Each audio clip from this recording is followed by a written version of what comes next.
Hello mọi người, đây là mấy anh em đi bụi nha. Đây là rất mấy anh em trốn vợ. Vợ đuổi hết trơn rồi. Đây là anh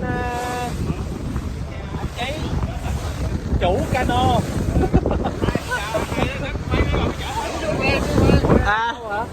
Đây là có ba anh chàng đẹp trai.